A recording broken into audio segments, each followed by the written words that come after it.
Welcome back to Mr. Dragon Comic Review, coming to you live from Seattle, Washington, where finally we're all back together. As always, I'm your host for the evening, Daniel Duck Gentry, and with me is our gurus, Woody and Alex. Hello, gentlemen. Hello. Hi, Doc. I'm going to have shaky camera just a second. There we go. Doc was like super loud in my ears. I'm here for you.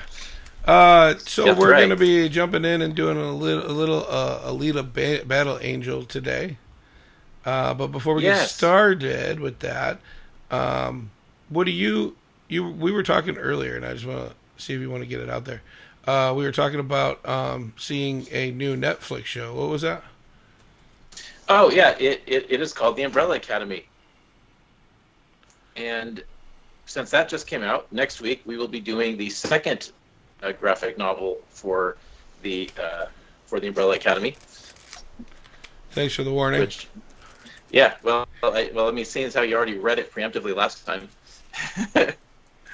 Yeah, I've seen the first episode. It is awesome. I've seen part of episode 2. I wish I had more time to watch it, but it's pretty excellent so far. Just to let you guys know, when we're doing some of these things, keep your eyes out. There's a reason sometimes we bring them up, especially the old ones. We dig them out from anywhere. But, Woody, can you give us a rundown of Alita Battle Angel, like a little bit of its background and why I had to swipe the opposite way of where I had to swipe to read it? Well, this is a manga that came out several years ago. Off the top of my head, I don't recall what year, but it had caught my attention because we found the movie adaptation of the first 2 graphic novels at a Hollywood Video, and that was pretty cool. And then I checked out the book, and it basically focuses on a dystopian cyberpunk world where there's a city floating in the sky called Tiferes, I believe, in the comic. They called it something else in the movie for whatever reason. And junk just falls out of it, and then this entire civilization has built up around it, and it's basically, I guess, the best explanation, where the story focuses on a cyborg character who gets named Alita, and she basically falls out of the city and is found in a scrap heap in suspended animation, somehow still alive. Spoilers. Spoilers. It's just a setup for the story. Not in the manga I read. There was no falling out of a city. Well, that's where she came from. She fell out of the... See what I mean? That's a spoiler, Woody. We have to work on this. That's actually the definition of spoiler. In the manga. It was implied in the manga. I'm just letting you know that is the very definition. Okay, how do you think she got there? The city was on top of her. Okay, anyhow, so she gets rebuilt, ends up becoming one of the cyborg bounty hunters, and has a nice adventure against a worm cyborg that can body hop. Who apparently gets high off of eating brains. Endorphins. It's endorphins, yes. And it gets that from eating the brains. Yeah, that's the one thing about this series that always struck me is the value of human life isn't very great. It's not. It goes into like cyberpunk, high technology, low life. Well, okay, yeah, so it's like I'm going to do something unusual. I'm going to start. Okay, all right. Because I just want to make this very apparent right off the bat. This was a child's written story that had graphic decapitations and stuff like that. But the storyline itself was not intriguing for adults. And if it did intrigue you, like you were like, oh my God, I need to read this word for word, you have a very... And there's nothing wrong with this, but it was more like a childlike mentality because that's how the story read. It read like something I read my kids when they were 5, except with gratuitous violence and nastiness. So I'll start off with our 3, though, real quick. And I just wanted to get that out there because that's how I felt reading this. So that's our story, my story thing. I don't think the story's bad. I think it wasn't written maturely. And I don't know if it was just lost in translation or what, but I don't need you to ask me question on one page and answer question on the next. That's too fast. Let me work it organically in the story, and it didn't happen with this. But the art was a little off for me, but I think it's that manga thing. Like, I don't understand why the hair had to be all the way out 5 feet, and and this great big berserker armor turns into this little midget petite thing for her, and like I listen, I'm a DM in D&D, and I understand how magical items might resize themselves, but you can't convince me that berserker item had like a purse mode where you push it and it goes into like a cocktail purse ability where it shrinks a lot, and you can just put your wallet and the lipstick in there, and that's it. That's a very simple way of explaining what was happening. The art is it's a black and white, which I love. I've actually learned that I love that because my imagination fills in colors. My imagination fills in stories. You can leave blanks, and my head will do the rest, and it's just because of who I am. There were a couple of color things in there. You'll see them flip. I've got my pictures coming up. Just a few things in there that were color, but everything else is black and white. And I always wondered what happened to the man in the yellow hat, and I'm really happy to see that he became a cyborg guy who also wants to kill things a lot, and that's pretty much that on that. I also thought it was interesting that Alita was like the name of the cat, and she was like, I'm cool with that name, even though I even know it's a cat thing. Lettering, again, there's nothing wrong with the lettering. It was me reading something backwards from my English teachers beating it in my head that everything's left to right, now going right to left. And it took me a little bit to adapt to that, but it didn't take long. And if you've never read a manga that's been translated before, like this one was, it's one of those things where you just have to learn to go the other way, read everything the opposite way. But it didn't take long to adapt to it. It felt wrong. It felt icky. It felt like driving in England. That's what it felt like. I remember your complaints a few days ago while you were reading it. That was the first day I read it. I was like, what is this backwards flip thing? But all around, it's not a bad manga. I felt like it could have been way more mature in the storyline, and it would have hooked me a little bit more. Yeah, it's interesting on that point because, like, one thing about like Japanese comics is that you don't have a whole team creating them generally. Like in the United States, we got a writer, you got your artist, you got your inker, colorist, letterer. Then there's an editor working on the book. With indie books, you have more of those hats being worn by multiple people, but you don't always have like one person doing everything. And over there, everybody does everything. So you're basically sinking and swimming on the abilities of the creator. And it's I can tell you the stories do get more sophisticated as he gets better at it over time. But yeah, I mean this was definitely, you're not wrong. But I also like that, like a story like this, he had time for it to breathe. Like here, if this was story was like this was pitched to a regular studio, that probably all of that would have been done in 2 or even 3 issues. And the fact that he was able to do a longer, take more time to tell the story, I actually liked for myself how much time was spent developing the characters and developing the world, and really creating the setting. Alex. So going on to the 3. So I want to start with lettering first, because just going on to what Doc was saying. So I think it's either the fact of being dyslexic or just the simple fact of living in England myself. I had no problem with this. So, kind of like that level of, it definitely did crack me up of like your comments of, when we were reviewing this or like getting ready to read it, how you were saying like, the exact part of like browbeaten by your English teacher, which I got also, but at the same time, being dyslexic, there's a certain level of I can read words backwards or forwards, and so for the most part, it wasn't too bad for me, to actually have it start right and go to the left. And as art-wise, I mean, I definitely feel like, this has some of that inspiration of like the cyberpunk, that very 80s kind of, the big hair, like you were touching on.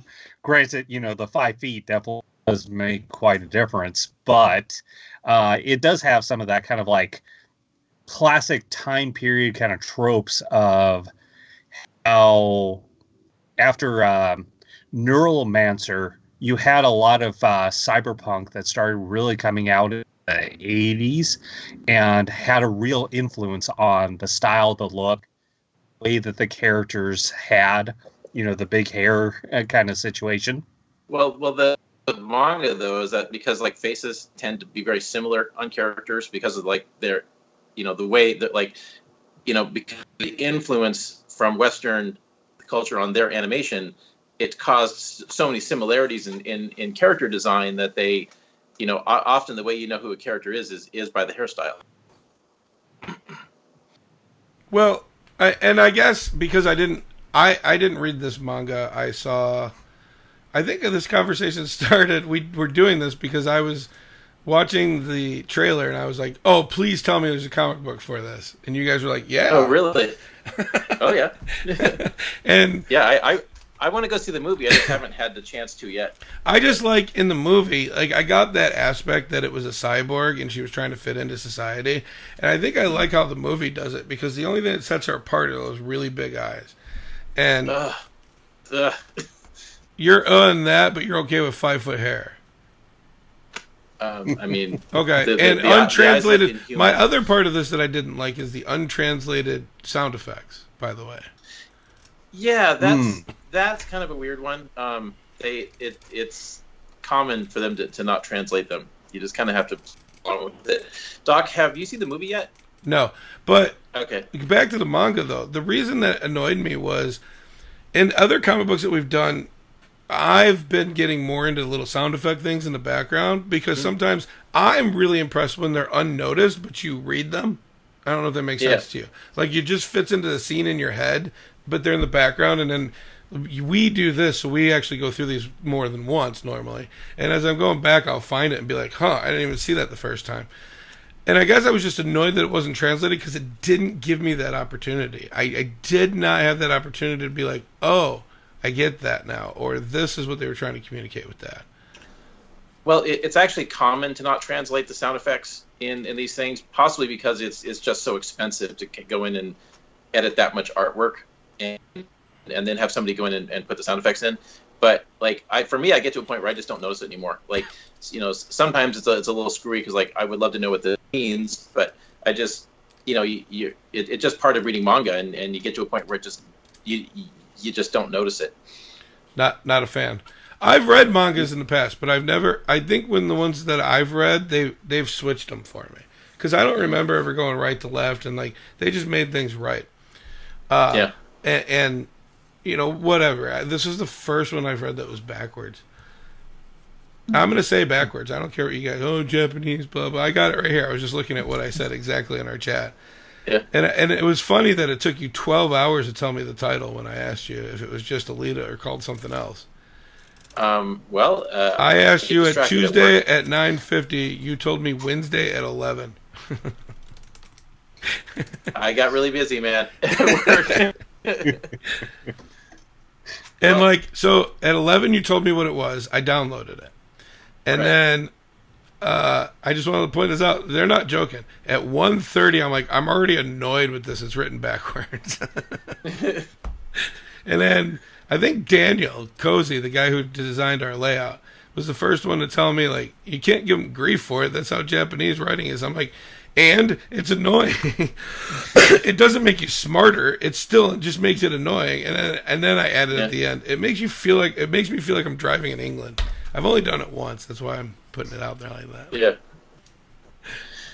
Well, I love the series, but of course, part of the reason why we're reviewing it is because the movie came out, and I have some reservations about the film because from what I've gathered from it, the only reason it got made was because James Cameron read the third and fourth graphic novels, which, and that's going to apparently supposed to be the main focus of the storyline, and it feels like that completely misses the point because in the first graphic novel was essentially setting up the world, and in the second one, you have this tragedy that she goes through, and that's why she goes off to do the motorball circuit. and he's making the motorball circuit the main focus of the story. And wait, you're annoyed by that? Let well, me tell you. Because like the story that we're reading right now is basically like at the core of her character, and it's part of the setup of it's like she's supposed to be the bounty hunter, and then that leads off to the tragedy that she experiences in the second graphic novel, and it's just like I feel like but you're being about the movie feels like they missed the point completely. I got what you're saying, but you're being annoyed at something really stupid, and I'll explain why. Up until when I asked about this, I didn't know there was a manga. I found out about the manga through the movie. Mm-hmm. I'm going to tell you right now, if you do this, you make a movie out of something that is very not well unknown and it's going to bring a fandom to it, do not start at book 1. Give them something to read and like. You're talking about spoilers again. I don't want to read the same story twice. But if you start in books 3 and 4 and I read books 1 and 2, I'm hooked and I'll continue to buy the mangas. And then when I get to 3 and 4, I'll be like, oh, I know this story a little bit because I saw it in the movie, blah, blah, blah, blah. But yeah, why would you be mad about that? You want them to start at 1, you want them to do the story exactly like it is out of the comic book from start to finish.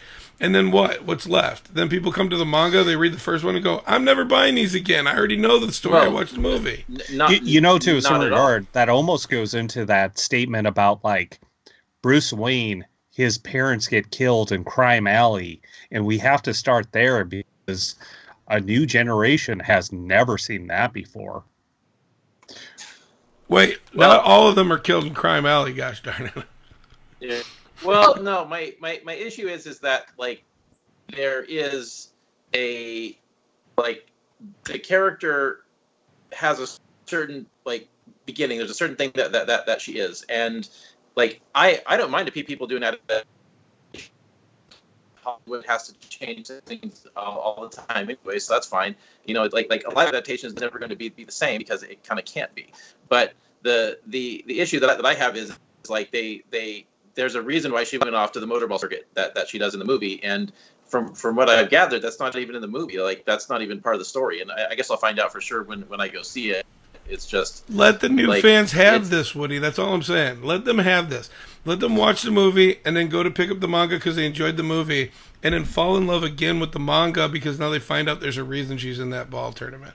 Nobody's going listen, this is a Transformers movie. Nobody's going this for the acting or the story or the plot. They're going because there's a ton of a ton of CGI. And I said it in the Twitch thing, which is fairly simple. Who doesn't want to watch robots fight? No, I mean, after all, it's like you're basically talking exactly about Ready Player One. I mean, for me, it was the same kind of thing of like, I went with a buddy that watched the movie, or read the book, and we were going to watch the movie, and he kind of loathed it. But for me, it was like, it was just enough of like, oh, okay, this is just how they did it. And then during the discussion after the movie, as we were driving on back, he got to tell me like, oh, okay, this was the novel. And then I got to actually read it. And yeah, the adaptation of what they had to do in the movie was just really kind of time constraints and just the way that the flow of these tropes that are necessary for storytelling. But did it make for a good movie? Yes and no. And maybe this is what's going to be the case for Battle Angel. The fact of like, he's taking inspirations from the source material, but doing his own thing based off of what he likes as a director, as a creative person. And I get that. There's nothing wrong with that until you start messing with the writing. And I hate it when people are like, oh, you had to... I don't understand why they just didn't do the book. Why? So the only people who would enjoy the movie are the people that have been fans for years? What about these new people that are going to be new fans? Oh, we don't want them? God forbid more people come in and they create more of this thing that you love because now there's a need for it, a want for it, and it's going to make some money. It's the stupidest argument I've ever heard, but this is not Star Wars. This isn't them hitting a reset button and pretending like 200 books were never written.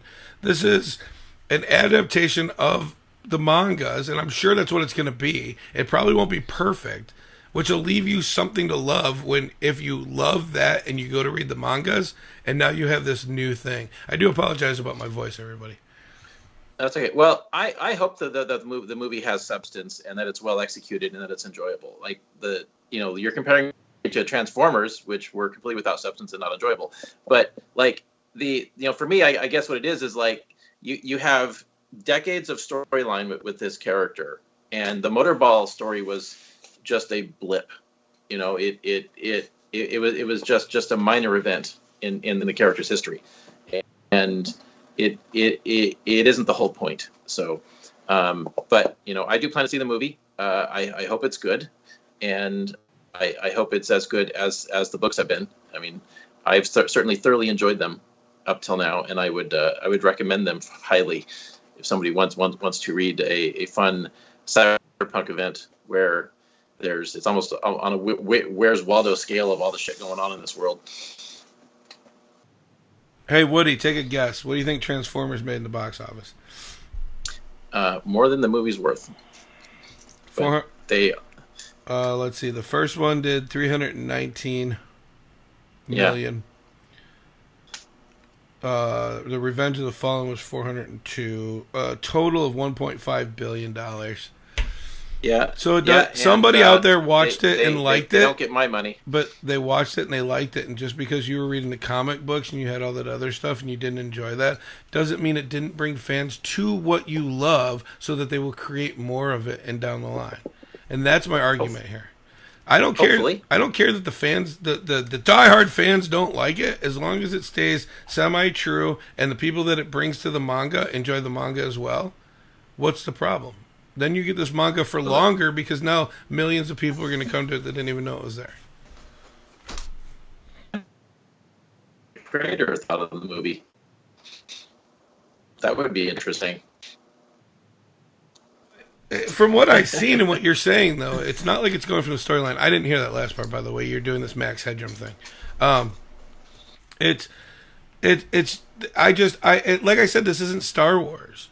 Transformers kept to at least somewhat of what I remember Transformers, fighting Decepticons, trying to save the Earth, always trying to get the energy cubes. It had everything. Everything fit in a row. They didn't change anything.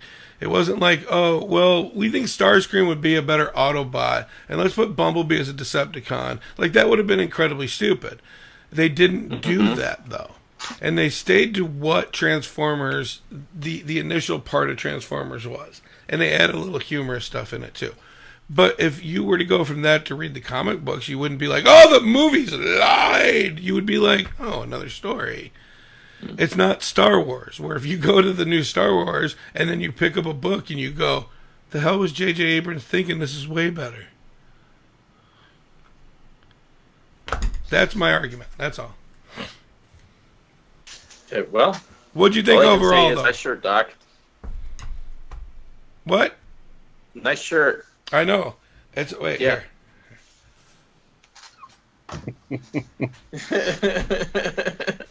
I support you guys. I help you. I got a badge, right? Yeah, thank you. Right there for helping you.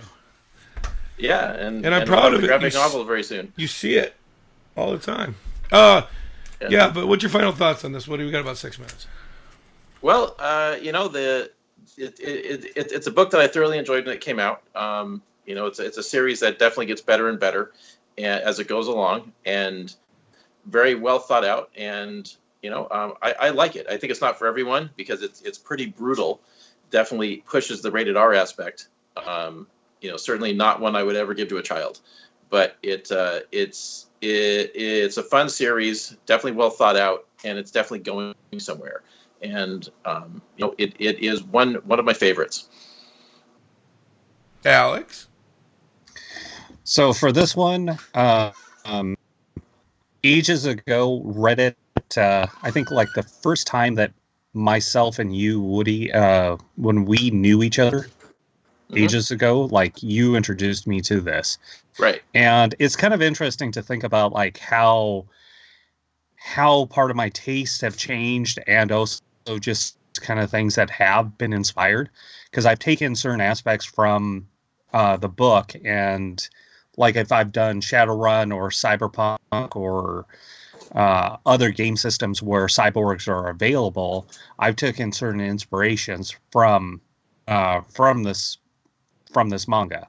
Mm-hmm. So it's like, it's kind of one of those things of one part kind of nostalgic to read this, but at the same time, I wouldn't say that I had too much of a strong feeling one way or another of that level of passion with this, but it's not a bad book. I would definitely say if you're interested in the movie, this is definitely good source material to take a look at and make your own judgments.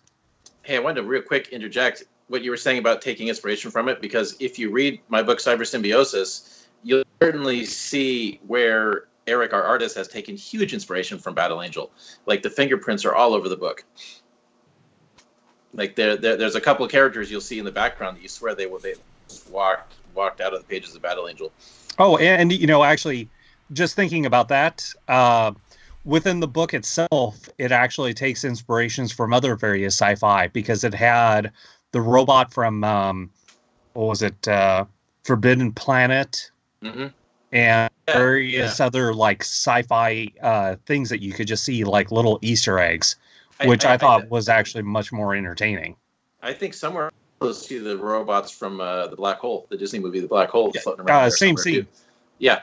Yeah, and also actually one of the characters in my Gutter World series that I'm working on, which we'll talk about eventually, literally is taken right from the pages of one of the Battle Angel books. Like there's a body horror thing I'm doing with this cyborg that's directly inspired by a character from a flashback in there. Later on, not in this book. So can we do an episode on how copyright is different in comic books, obviously? Or... I think that would be kind of an interesting thing. Yeah. If you because if I was like this, definitely comment and say if I was writing a novel and I was like, well, page 283 was ripped right out of something that Bob Rossfeld did.